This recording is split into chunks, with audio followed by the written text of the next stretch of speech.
السلام عليكم ورحمة الله وبركاته. يا رب تكونوا بأتم صحة وأحسن حال. جاي لكم النهارده فيديو جديد، فيديو مشوق. تابعوا معايا لآخر الفيديو عشان تعرفوا أنا عملت إيه. يا ريت لو أنت ما انتش مشتركة معايا في القناة، يا ريت تشترك وتفعل زر الجرس عشان يوصلك مني كل جديد. تحط لي اللايك وكومنت القمر بتاعك وتنوريني طبعا وتبقي أخت من إخواتي.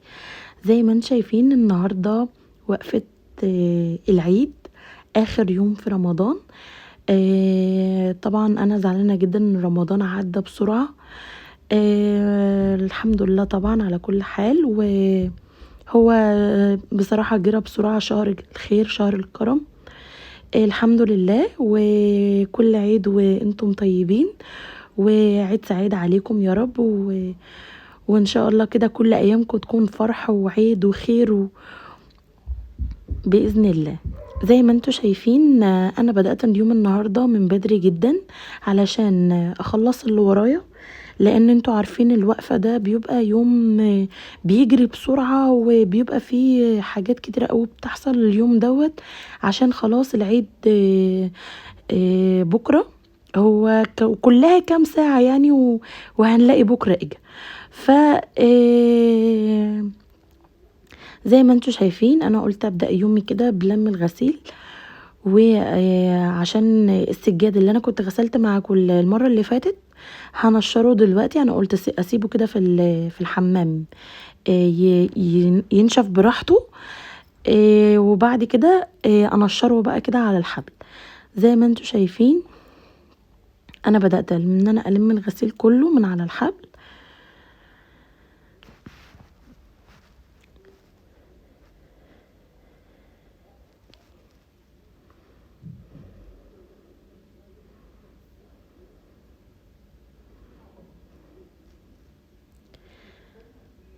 ان شاء الله هشارك معاكم اليوم بتاعي من الصبح بتاع العيد، او اليوم العيد كده هشاركه معاكم، وانتوا برضو تكتبوا لي في الكومنتات عملتوا ايه في اليوم بتاعكم النهارده ورحتوا فين.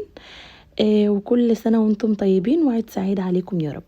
زي ما انتوا شايفين دي السجاده اللي انا كنت غسلاها معاكم اهيت، بقت خفيفه جدا بعد ما كانت تقيله جدا وانا بغسلها. بقت خفيفة علشان المية بتاعتها اتصفت منها، فانا شرطها كده على الحبل. وهجيب بقية السجاد كده اقعد اظبطه كده ونشره على الحبل برضو علشان ينشف برضو. هجيب بقى المشاية التانية زي ما انتم شايفين، دول بتوع اوضه النوم عندي.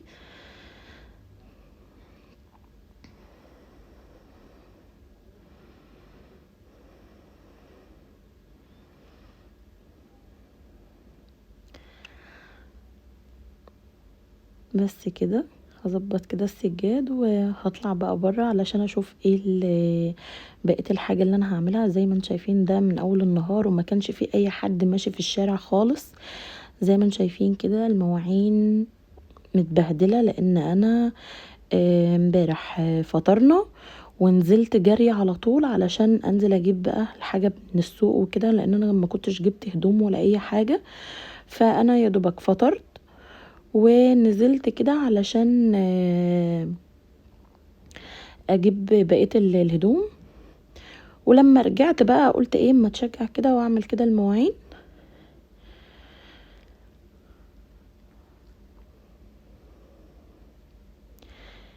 يا ريت لو انت تابعتي معايا الفيديو تقولي لي انت بتتابعيني منين وتنوريني طبعا، ومتنسينيش الاشتراك وت... وتفعلي زر الجرس وتحطي لي لايك وكومنت القمر بتاعك وتنوريني طبعا.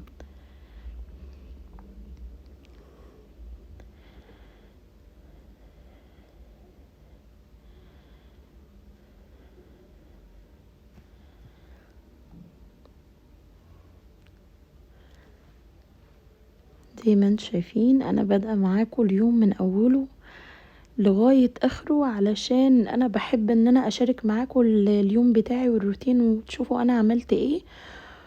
ويا رب يكون الفيديو عجبكم ويبقى خفيف عليكم.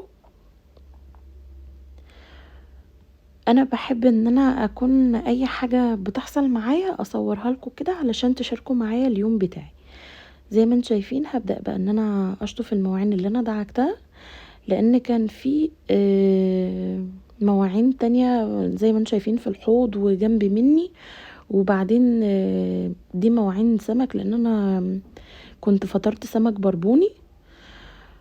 فنزلت زي ما انا قلت لكم، نزلت جاريه جبت هدوم الولاد لان ما كانش فيه وقت.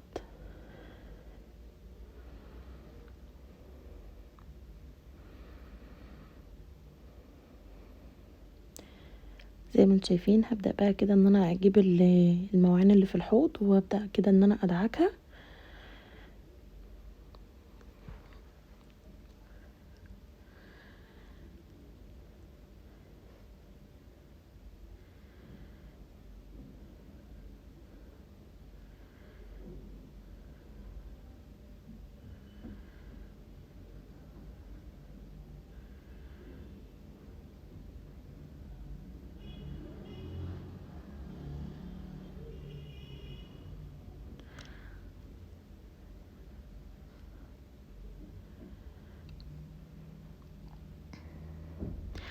زي ما انتم شايفين هبدأ بقى ان انا اشطف المواعين اللي انا دعكتها علشان انجز كده الحاجات اللي قدامي، لان انا مش هعمل يعني مش هعمل مواعين كده وبس، لا انا هنضف البيت كله يا بنات. طبعا انا هلكت جدا في الفيديو دوت وفي الروتين بتاعي، فحابه ان انت تشجعيني وتحفزيني بالاشتراك بتاعك واللايك، وتقولي رأيك في الفيديو في الكومنتات.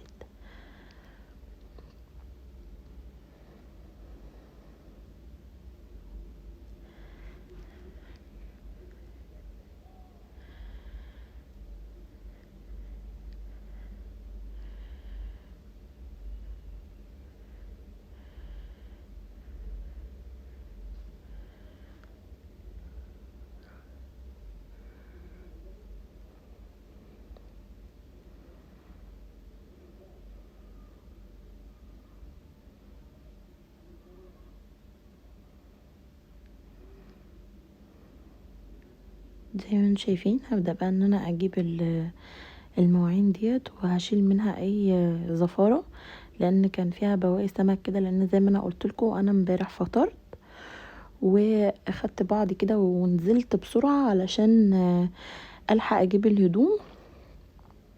وقلت بقى اليوم بتاع الوقفة دوت اسيبه بقى للتنظيفات واظبط كده الدنيا في البيت وكده. فقلت يعني انجز كده وقت قبل ما يعني الموضوع يتراكم عليا واقعد بقى اجري ورا نفسي. فانا قلت اخلي امبارح كان الهدوم، والنهارده بقى ايه يوم الوقفة ده للبيت.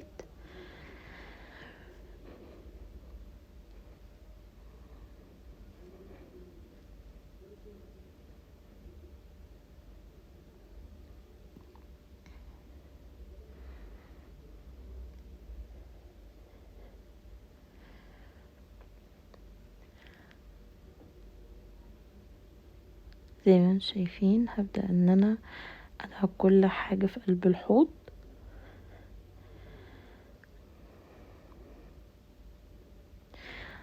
هشطف بقى الحاجة وارجع كل حاجة في مكانها.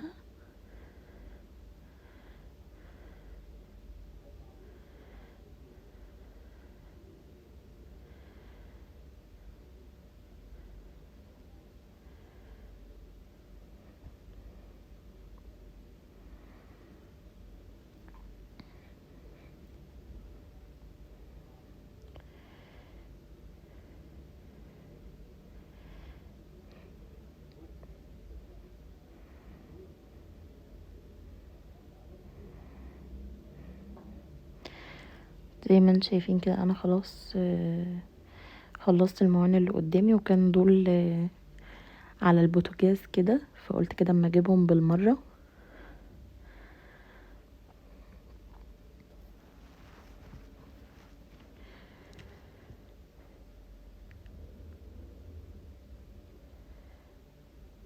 كده خلاص بقى هبدأ ان انا اشيل المية اللي على الرخامة، وهغسل كده الازازة دي كويس مطرح الزفارة.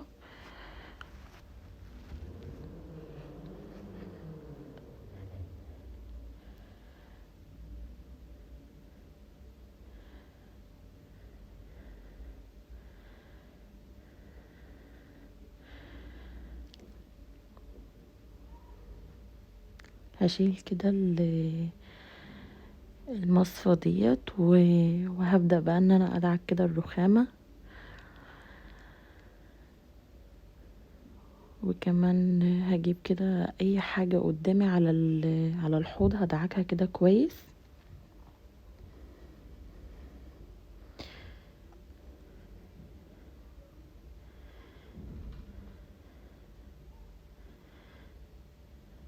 زي ما انتم شايفين بدأت ان انا ادعك الخلاطات وهو شلت المصفى، وهبدأ كده ان انا ادعك تحتها وهدعك الحيطان.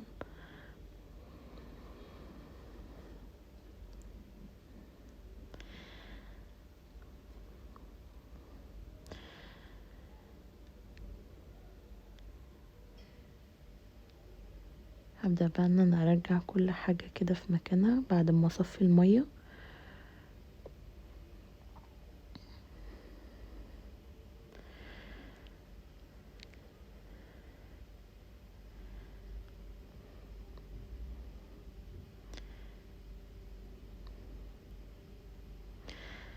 زي ما انتم شايفين البوتاجاز كان متبهدل، حطيت كده شوية كلور وحطيت بريل. بدأت كده ان انا ادعك كده البوتاجاز كويس لان كان فيه شوية آه، اتساخات كده، فقلت اما ادعك كده وانا واقفة معاكم، لان العيد يا بنات بيبقى له بهجته وتنظيفاته، وطبعا يعني بيبقى فرحة. كل سنة وانتم طيبين ويعود عليكم الايام بخير يا رب. زي ما انتم شايفين انا لما بشيل اي حاجة بدعكها كده معاكم علشان انجز وقت كده، لان انا ورايا حاجات كتيرة جدا هعملها يعني النهاردة.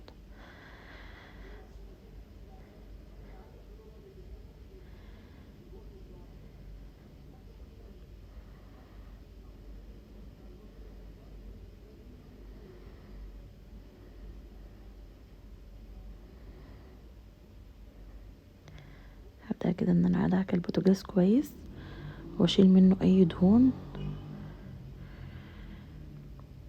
هشيل بقى كده الصابون كويس.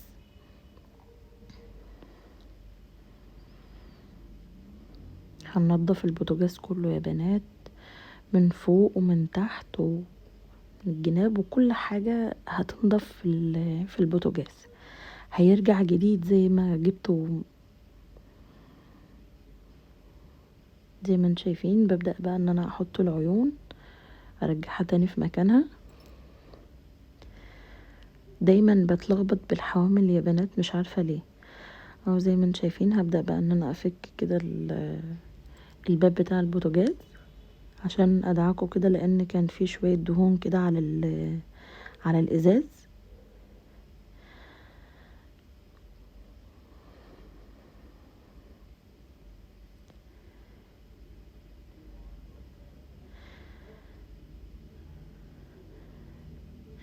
هبدأ بقى كده ان انا ادعك كويس كده، هرجعه بيلمع يا بنات زي ما كان. وكده الفتحة كده بتاعت العيون، المفاتيح،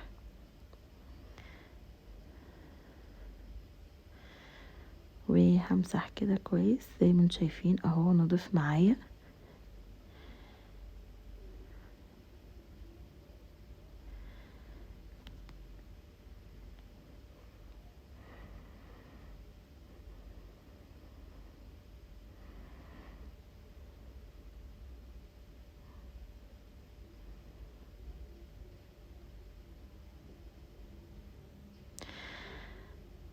هقصها كده بالمقص لان هي كانت متبهدله وعماله يعني مش عارفه امسح منها الاستانلس خالص، فقصيتها كده خالص وقلت اشيلها كده علشان ما تبهدلش البوتاجاز معايا وخليه كده يلمع ويبقى زي الفل.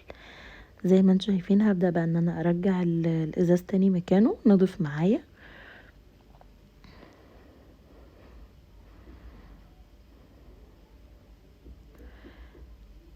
هربط بقى المسامير كده وارجع الباب زي ما كان.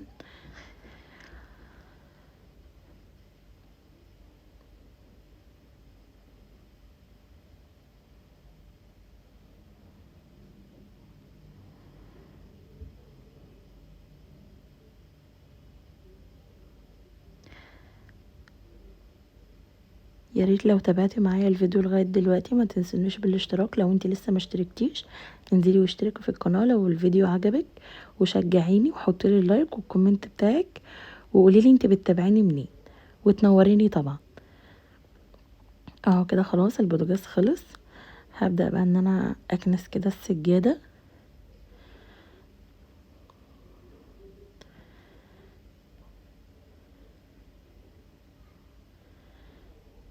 هكنس كده خلاص، شلت السجادة. هبدأ بقى ان انا اكنس الارض.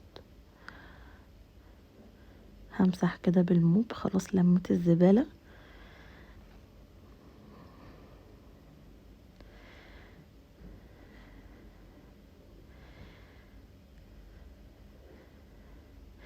ودي السجادة اللي انا كنت غسلتها معاكم قبل كده. طبعا خلاص بقى بشيل الزينة بتاعت رمضان، وده كان الشكل النهائي للمطبخ.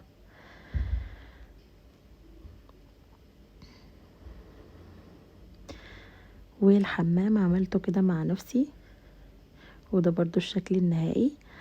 زي ما انتم شايفين الانتريه متبهدل خالص. فهبدأ بقى ان انا اجيب الملمع الخشب، وهبدأ بقى ان انا امسح الخشب بتاعي. وهتشوفوا كمية بهدلة في تحت الكنب، تحسوا ان انا ما بنضفش خالص. والانتريه ما تحسوا ان هو يعني بقاله كتير قوي ما اتضربش فيه مقشه يا بنات، مع انه والله العظيم انا على طول ايدي فيه. بس الاولاد انتوا عارفين في السن دوت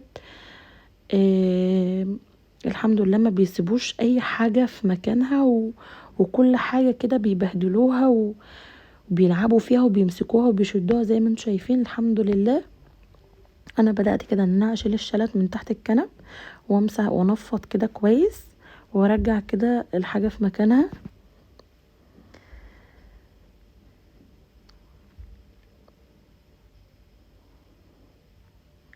زي ما انتم شايفين هزق كده الكنبة. انا اتصدمت من المنظر دوت.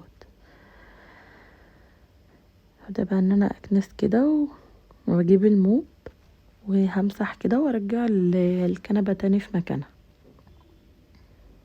يبقى انا كده خلصت من الكنبة دي خالص ومن تحتها، ومسحت مكانها. هشد كده الترابيزة، وهبدأ بقى ان انا انفض كده الكرسي التاني. هشيل برضو الشلت، وهلمع الخشب كله بتاع الكنب. وبرضو هشيل الشلت بتاعت الكنب كله يا بنات، وهبدأ ان انا ازق كده الكنب او الكراسي واكنس تحت منه وامسح برضو.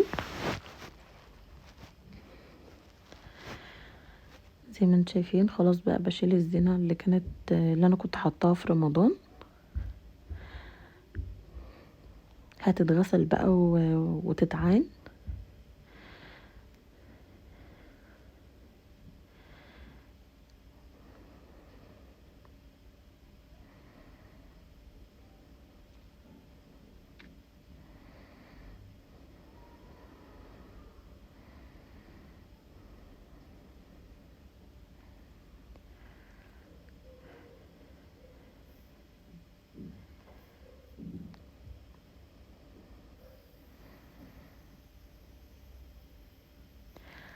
زي ما انتم شايفين هبدأ بقى ان انا امسح كده الخشب كويس.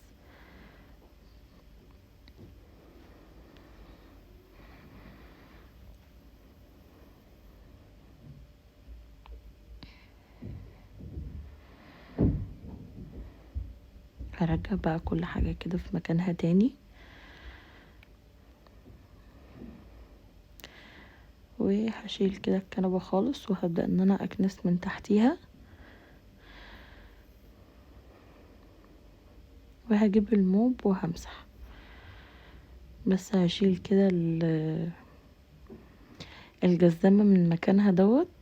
هشيل اهو كل حاجة عليها بتاعت رمضان، وهبدأ ان انا انقلها، وهرجع المراية زي ما كانت في الاول يا بنات ما بين الكنبة والكرسي. وبرضو قولولي في الكومنتات كده الشكل هيبقى احلى ولا الاول. حابة اسمع رأيكم في الكومنتات. اهو زي ما انتم شايفين بدأت ان انا انقل المراية، لان انتوا عارفين ان يونس يعني عمال يشد فيها وهو سنه صغير خالص، فانا قلت كده احطها تاني ارجعها في مكانها.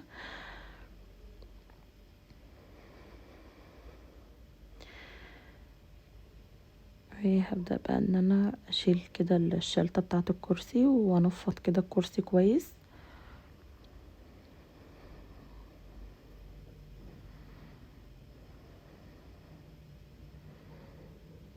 هلمع بقى كده.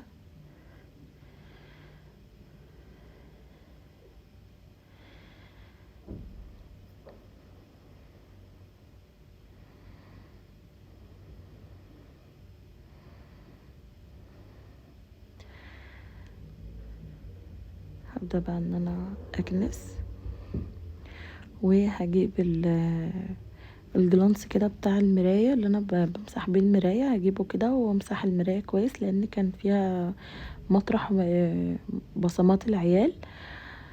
بس هبدأ بقى ان انا امسح بالموب مكان الكرسي الاول، او زي ما انتم شايفين ببدأ بقى ان انا امسح كده بالجلانس.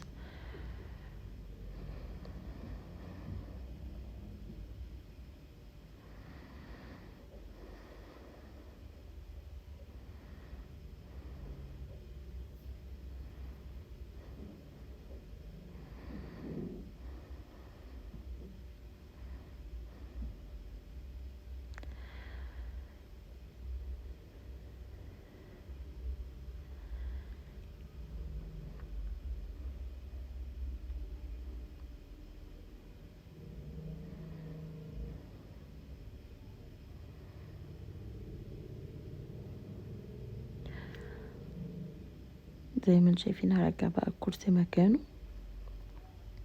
وهشيل بقى بقية الزينة ديت.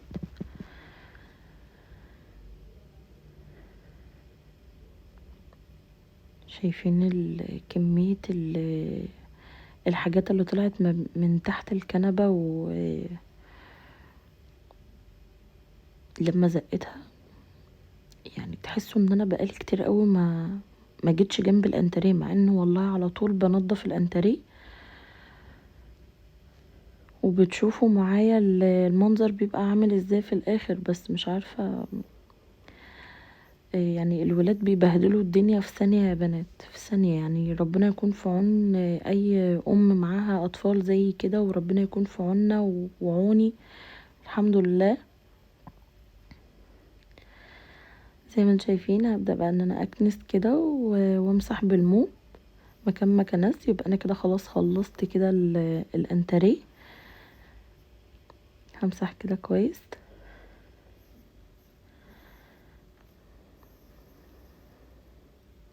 احط الجزمة في مكانها يا بنات في الاول خالص قبل ما اعمل تنظيفات رمضان.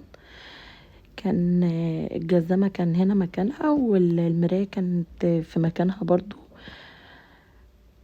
يا ريت تقولولي رأيكم في الكومنتات على شكل الانتريه وشكل المراية كده كويس هي والجزامة، ولا تحبوا ان انا احطهم في مكان تاني.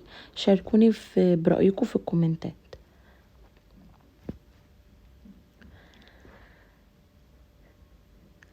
زي ما انتم شايفين انا مسحت خلاص، وهبدأ بقى اجيب السجادة افردها كده كويس.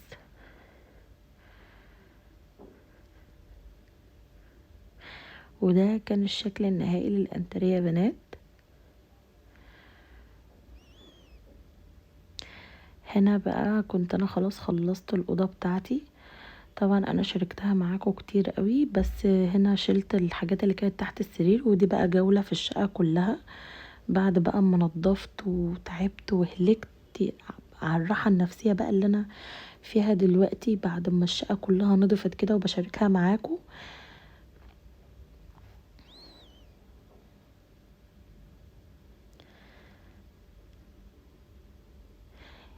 يا ريت لو انت تابعتي معايا الفيديو لغايه دلوقتي ما تنسونيش بالاشتراك واللايك وكومنت القمر بتاعك وتنوريني طبعا.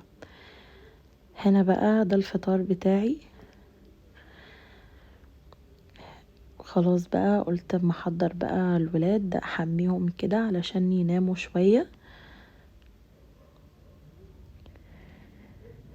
يلا قول لهم ازيكم، عاملين ايه؟ حطوا لايك، حطوا لايك، حطوا لايك واشتركوا في القناه، اشتركوا في القناه.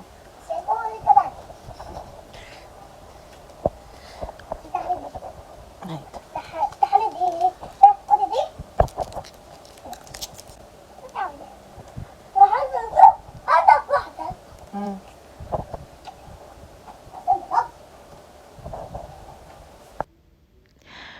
وهنا بقى بعد ما خلاص حمتهم وناموا قلت كده ما اشرب لي كده فنجان قهوة علشان انا ما نمتش من بدري جدا يا بنات، فشربت كده فنجان قهوة.